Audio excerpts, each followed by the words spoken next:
Hello दोस्तों, आज फिर हम आप लोगों के लिए ऑब्जेक्टिव क्वेश्चन लेकर आए हैं बिहार लाइब्रेरी के लिए 2025 में जो आ रहा है। और सबसे बेस्ट ऑब्जेक्टिव देते हैं। आप लोग देखा कीजिए, लाइक कीजिए, कमेंट कीजिए, शेयर कीजिए। अगर आप जैसे इस चैनल पर जो है ऑब्जेक्टिव के अलावा भी छोटा छोटा टॉपिक का हम वीडियो डालते हैं जो आपको रिवीजन के लिए बहुत ही अच्छा है। जैसे आप कोई भी चीज़ पढ़ लिए तो आप एक बार रिवीजन के रूप में देख सकते हैं। इस टॉपिक को आप देख लीजिएगा तो आपको बहुत ही आसानी हो जाएगी, चीज़ें याद होती चली जाएंगी। ठीक है, उसके बाद ऑब्जेक्टिव भी देखा कीजिए। कहीं से भी पढ़ते हैं लेकिन ऑब्जेक्टिव ज़रूर मेरा देखा कीजिए, आपको बहुत अच्छा लगेगा और पता चलेगा कि आप कितना सही कर पाते हैं। ठीक है, चलिए हम लोग स्टार्ट करते हैं। 757 क्वेश्चन है कि प्रमुख इनपुट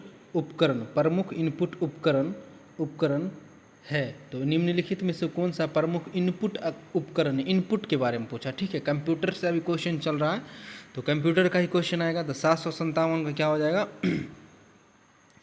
757 का डी हो जाएगा। क्या हो जाएगा? डी होगा उपयुक्त सभी। मतलब कीबोर्ड भी हमारा इनपुट है, माउस भी क्या है? इनपुट है। माउस भी क्या है? इनपुट है। आप ये जो पॉइंटिंग डिवाइस जो है ये भी हमारा क्या है? इनपुट डिवाइस है। ठीक है, एक आउटपुट होता है, दूसरा क्या होता है? इनपुट होता है। तो ये सब डिवाइस कैसा है?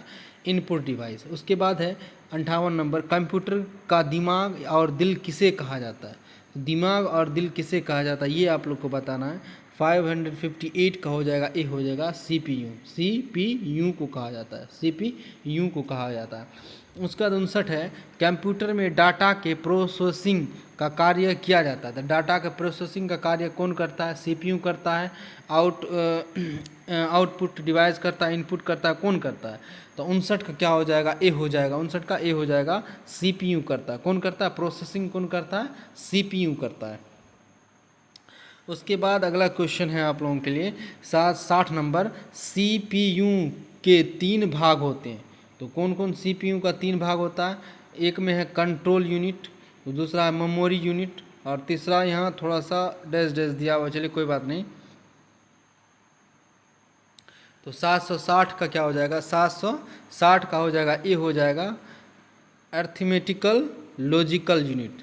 तो एक होता है कंट्रोल यूनिट, तो होता ही है। मेमोरी यूनिट होता है। तो तीसरा यूनिट आपको बताना था, तो कौन होता है? तो अर्थमेटिकल लॉजिकल यूनिट, इसी को कहते हैं ALU कहा जाता है। ठीक है, अर्थमेटिकल लॉजिकल यूनिट कहा जाता है, इसका तीसरा भाग यही। उसके बाद 61 नंबर है, कंप्यूटर की अस्थाई मेमोरी कहलाती, अस्थाई नहीं, अस्थाई मेमोरी कहलाती है। तो अस्थाई मेमोरी क्या होता है इस कंप्यूटर में, वो आपको बताना है। 761 का हो जाएगा रैम। क्या होता है? रैम होता है। रैंडम एक्सेसरी मेमोरी होता है, तो रैंडम RAM रैम होता है। ठीक है, अस्थाई पूछे तो क्या हो जाएगा? हमारा रैम हो जाएगा। अगर कंप्यूटर का पूछे कि अस्थाई मेमोरी क्यों कौन होता है? रोम अगर पूछे क्या कौन होता है, तो रोम क्या है? कंप्यूटर की अस्थाई मेमोरी रोम कहलाती है। तो रोम क्या कहलाती है? 762 का क्या हो जाएगा? बी हो जाएगा रोम क्या कहलाती है? रोम कहलाएगी, मेमोरी है। मेमोरी अस्थाई मेमोरी कहलाता है। तो यहाँ ऑप्शन पहले से दे दिया है रोम। तो अस्थाई मेमोरी कौन कहलाता है? रोम कहलाता है। क्या कहलाता है? रोम कहलाता है। उसका 663 है, रजिस्टरों अथवा एक्यूमुलेटरों का समूह। रजिस्टरों अथवा एक्यूमुलेटरों का समूह होता है। तो कौन सा समूह होगा? 63 का। तो 63 का क्या हो जाएगा? सी हो जाएगा, अंकगणितीय तार्किक इकाई। अंकगणितीय तार्किक इकाई मतलब अर्थमेटिकल लॉजिकल यूनिट होता है। अर्थमेटिकल लॉजिकल यूनिट होता है। उसके बाद हम लोग बात करते हैं 64 नंबर, भंडारण उपकरण के 2 भागों में विभाजित किया जाता है। तो भंडारण उपकरण को 2 भागों में विभाजित किया जाता है। तो कौन 2 भाग है उसमें, किस में विभाजित किया जाता है ये बताना है। 64 का आंसर हो जाएगा आपको, ए हो जाएगा। क्या हो जाएगा? ए हो जाएगा, इंटरनल मेमोरी और एक्सटर्नल। ठीक है, इंटरनल मेमोरी और एक्सटर्नल स्टोरेज बोला जाता है। ठीक है, भंडारण का उपकरण का 2 भाग, इंटरनल मेमोरी और एक्सटर्नल स्टोरेज होता है। 65 है, आंतरिक भंडार को प्राथमिक मेमोरी भी कहते हैं। आंतरिक भंडार को क्या बोला जाता है? प्राथमिक मेमोरी कहते हैं। आंतरिक भंडार को दो भागों में विभाजित किया गया था। अब आंतरिक को भी दो भाग में बांटा गया, तो उसको क्या कहा जाता है ये बताना है। तो 65 का हो जाएगा आप लोगों को, बी हो जाएगा रैम और रोम कहा जाता है। क्या कहा जाता है? रैम और रोम कहा जाता है। ठीक है, मतलब इंटरनल मेमोरी दो भाग में विभाजित है, जिसको कहते हैं रैम और रोम कहते हैं हम लोग। नेक्स्ट है 66 नंबर, ब्रह्मांडन के बैकअप भंडारण भी कहते हैं। इस प्रयोग उस डाटा या प्रोग्राम को संग्रहित रखने के लिए किया जाता है जिसका आवश्यकता पड़ने पर प्रयोग किया जाता है। तब बाह्य भंडारण उपकरण निम्न है। तो ऐसा कौन बाह्य भंडारण उपकरण है? 66। कितना का होगा? 66 का क्या हो जाएगा? डी होगा, उपरोक्त सभी। ये सभी हो, चुंबकीय टेप भी होगा, चुंबकीय डिस्क भी होगा और CD रोम भी होगा, क्योंकि इस सब में भरा चीज़ें भंडारण के रूप में जमा रहती हैं। उसका 67 है, कंप्यूटर सॉफ्टवेयर के बारे में कौन सा कथन सही है? कंप्यूटर सॉफ्टवेयर के बारे में कौन सा कथन सही है? तो उपरोक्त सभी हो जाएगा, मतलब ए भी सही है। तो ये पढ़ते हैं, सॉफ्टवेयर कंप्यूटर का अहम अंग होता है। ठीक है, वास्तव में सॉफ्टवेयर द्वारा ही कंप्यूटर कार्य करने की शक्ति प्राप्त करता है। बिल्कुल सही है। उसका सॉफ्टवेयर में विभिन्न प्रोग्रामों को समाविष्ट किया जाता है और उसके आधार पर कंप्यूटर के कार्यों का संचालन होता है। ये भी सही है। हम इसे देख नहीं सकते। ठीक है, ये भी सही है कि हम इसे सॉफ्टवेयर को हम लोग देख नहीं सकते हैं। तो उपयुक्त क्या होगा? सभी सही हो जाएगा। उसके बाद 68, सॉफ्टवेयर को विभाजित किया जाता था। सॉफ्टवेयर को किस में विभाजित किया जाता है? 68 का ए हो जाएगा। क्या हो जाएगा? ए होगा सिस्टम सॉफ्टवेयर, अनुप्रयोग सॉफ्टवेयर और यूटिलिटी सॉफ्टवेयर। यूटिलिटी सॉफ्टवेयर तीन भाग में, सिस्टम सॉफ्टवेयर, अनुप्रयोग सॉफ्टवेयर और यूटिलिटी सॉफ्टवेयर में बांटा जाता है, विभाजित किया जाता है। उसके बाद है सिस्टम सॉफ्टवेयर। सिस्टम सॉफ्टवेयर का प्रोग्राम समुच्चय है जिसमें अन्य प्रोग्राम की कार्यशील नियंत्रण करने तथा हार्डवेयर के प्रभावी उपयोग के लिए तैयार किया जाता है। इसे प्रायः कंप्यूटर निर्माता कंपनी द्वारा उपलब्ध कराया जाता है और सिस्टम सॉफ्टवेयर प्रकार होते हैं। जब भी याद रखिए इस टाइप का बड़ा क्वेश्चन है तो उसको वापस वीडियो आप लोग पॉज करके खुद से पढ़ के उसके बनाया कीजिए, तब उसके बाद देखा कीजिए। ठीक है, तो सिस्टम सॉफ्टवेयर के प्रकार होते हैं, आप लोग को बताना है। तो 69 का क्या होगा? ए हो जाएगा कि ऑपरेटिंग सिस्टम। ठीक है, ऑपरेटिंग सिस्टम होता है और भाषा अनुवादक मतलब लैंग्वेज ट्रांसलेटर होता है। ठीक है, तो पढ़ के आपने इस लगाएगा तो आपको अनुभव होगा, आपके अंदर एक्सपीरियंस बढ़ेगा, आपके अंदर थोड़ा महसूस अच्छा आप कीजिएगा। ठीक है, हौसला बढ़ेगा, आपका हौसला बढ़ेगा कि हाँ मेरे से क्वेश्चन सही हो रहा है।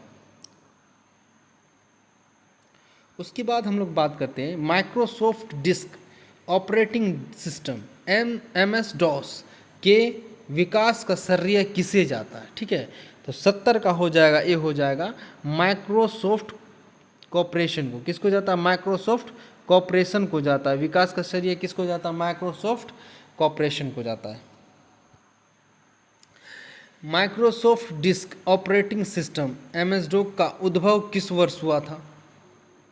तो 71 का क्या हो जाएगा? ए हो जाएगा 1981 में हुआ था।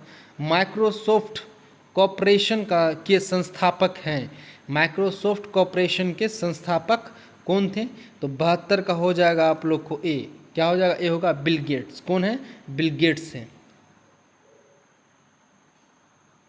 उसके बाद माइक्रोसॉफ्ट कंपनी सन 1995 में GUI मतलब graphical user surface operating system विकसित किया गया। इसमें निर्देश सचित प्रतीकों के रूप में प्रदर्शित होता है तथा भिन्न प्रोग्राम आयताकार बॉक्स में प्रदर्शित होता है जिन्हें विंडो कहते हैं। इस ऑपरेटिंग सिस्टम का नाम था, तो जिसे विंडो कहता है उस ऑपरेटिंग सिस्टम का नाम क्या था ये बताना आप लोग को।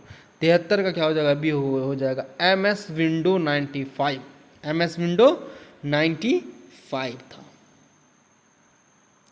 उसका MS विंडो का नवीनतम संस्करण, नवीनतम मतलब नया संस्करण है। तो इसका नवीनतम संस्करण कौन है? 74 का हो जाएगा आपको, डी हो जाएगा विंडो 10। कौन है? विंडो 10 जो है नया संस्करण है MS विंडो का। उसके यूनिक्स ऑपरेटिंग सिस्टम का विकास सन 1969 में किसके द्वारा किया गया था? यूनिक्स का 1969 में, 1969 में हुआ था।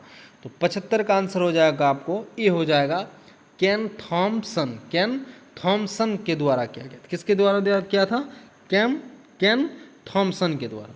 यूनिक्स ऑपरेटिंग सिस्टम किस भाषा पर आधारित है? ठीक है, तो किस भाषा पर आधारित है ये बताना है। 76 का हो जाएगा आपको, ए हो जाएगा सी भाषा पर। कौन भाषा पर? सी भाषा पर आधारित है। उसके बाद देखिए हम लोग बात करते हैं कि लीन्यूक्स ऑपरेटिंग सिस्टम की शुरुआती एक GNU प्रोजेक्ट के रूप में सन 1983 ईस्वी में किसके द्वारा किया गया था? 1983 में किसका होता? लीनेक्स का हुआ था। तो किसके द्वारा किया गया था ये क्वेश्चन है। तो 77 का हो जाएगा आपको सी, बिल गेट्स के द्वारा। किसके द्वारा किया गया था? बिल गेट्स के द्वारा। सॉरी, सी बताना है, बी हम लगा दिए, सी हो जाएगा रिचर्ड स्टॉलमैन के द्वारा किया गया था। ठीक है, उसके बाद है लीन्यूक्स ऑपरेटिंग सिस्टम का विकास सन 1991 में किसके द्वारा किया गया था? 91 में ल्यूनेक्स ऑपरेटिंग सिस्टम का विकास किसके द्वारा किया गया था? 1991 में बोला, 1983 नहीं, 1991 में किया बोला है। तो 78 का क्या हो जाएगा? सी हो जाएगा। क्या हो जाएगा? सी हो जाएगा लिनियस टोरवेल्ड्स के द्वारा किया गया था। ठीक है, 83 बोले तो रिचर्ड स्टॉलमैन। आज का लिनक्स ऑपरेटिंग सिस्टम का विकास 1991 में बोले तो लिनियस टोरवेल्ड्स के द्वारा किया। निम्नलिखित में ओपन सोर्स सॉफ्टवेयर है, तो ओपन सोर्स सॉफ्टवेयर कौन है ये बताना है। तो 79 का क्या हो जाएगा? ए हो जाएगा लिनक्स। क्या है? लिनक्स है, लिनक्स कहते हैं। उसके बाद है नेक्स्ट क्वेश्चन कि निम्नलिखित सूचियों का मिलान कीजिए। तो अब निम्नलिखित सूची का उसका हम लोग को क्या करना पड़ेगा? मिलान करना। चलिए तो इसको हम लोग मिलान करते हैं। ए का क्या होगा? Basic beginners all purpose symbolic instruction का मिलान कीजिएगा। तो ए का क्या हो जाएगा? एक हो जाएगा। क्या होगा? एक हो जाएगा। ठीक है, तो इसी का यही होगा डॉक्टर जॉन कैमेनी और थॉमस कुर्जेट्स के द्वारा।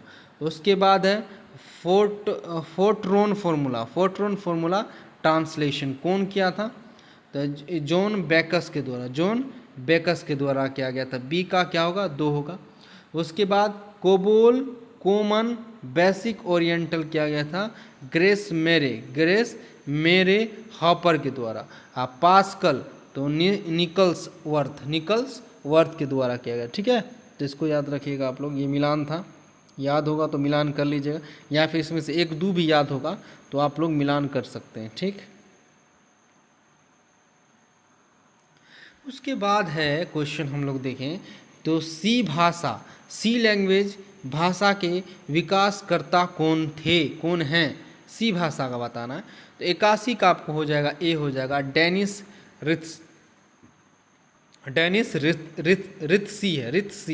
रित्सी। देखिए लास्ट में भी सी आता है, रित्सी।